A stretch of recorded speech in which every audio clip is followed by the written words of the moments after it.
So, you're gearing up for your SBR exam, and consolidated cash flows feel like a bit of a beast, right? Well, you've come to the right place. Think of this as a quick coaching session where we're going to crack the code on this topic. We'll break it all down so you feel confident, not just for the exam, but for your career too. All right, let's jump right in with a big one. You've probably heard this phrase a million times. Profit is an opinion, cash is a fact. But let's be honest, have you ever really stopped to think about what that actually means? Why is that one little saying so incredibly important? And this slide really lays it all out. On the one hand, you've got profit. It's built on the accrual basis, which means it's full of professional judgments, estimates, all sorts of accounting policies. Then you've got cash. Cash is, well, it's just cash. It's the hard reality of what's actually in the bank. It's so much harder to manipulate. That's why analysts and your SBR examiner absolutely love the cash flow statement. It cuts through all the noise.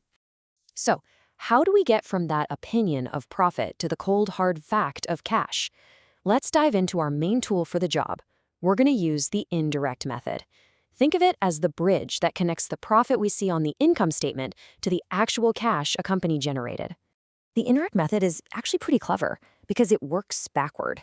It's kind of like looking at your pay slip. The profit is like your final take-home pay.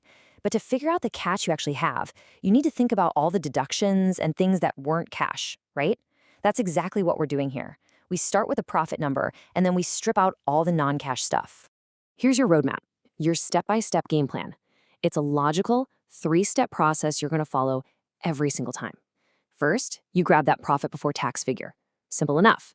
Second, you adjust for all the non-cash items. And the classic example here is always depreciation. And finally, you account for those movements in working capital, things like inventory or receivables. Getting this flow down is absolutely crucial for nailing those big constructed response questions. Okay, let's get into the tricky stuff. This is where people often get tripped up in the exam, group adjustments, specifically that non-controlling interest or NCI. But don't worry, it's just a puzzle, and we're going to solve it together.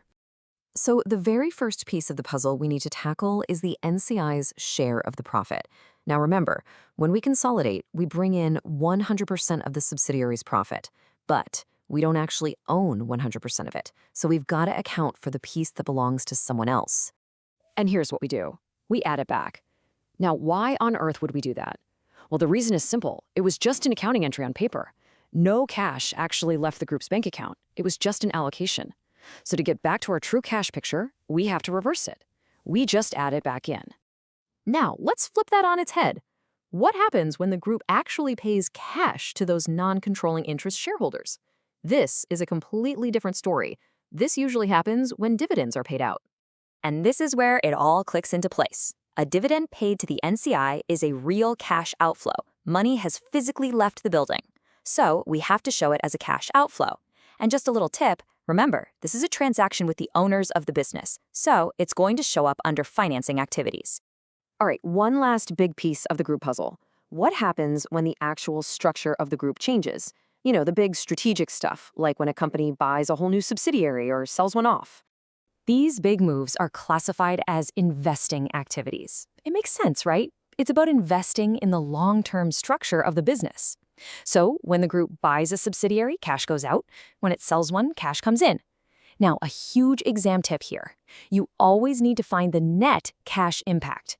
And you're going to have to be a bit of a detective, navigating those exhibits and notes to find the exact numbers you need. Okay, we have been deep in the technical weeds, I know, but let's pull back for a second and look at the big picture. Why does all of this really matter? I mean, beyond just ticking a box in the SBR exam. It's all about developing the professional judgment to see what's truly going on behind the numbers. This quote right here is everything. It's the golden rule. A company can have the most amazing-looking profit number in the world, but if it's not actually generating cash, it can't survive. It can't pay its bills. It can't pay its people. Cash is the absolute lifeblood of any business. And that's really what I want you to take away from this. Learning these adjustments isn't just about memorizing rules. It's about giving you a kind of superpower. It gives you the power to look at a set of accounts and question the story that the profit figure is trying to tell you. You can truly see how healthy a company is. So I'll leave you with this little challenge.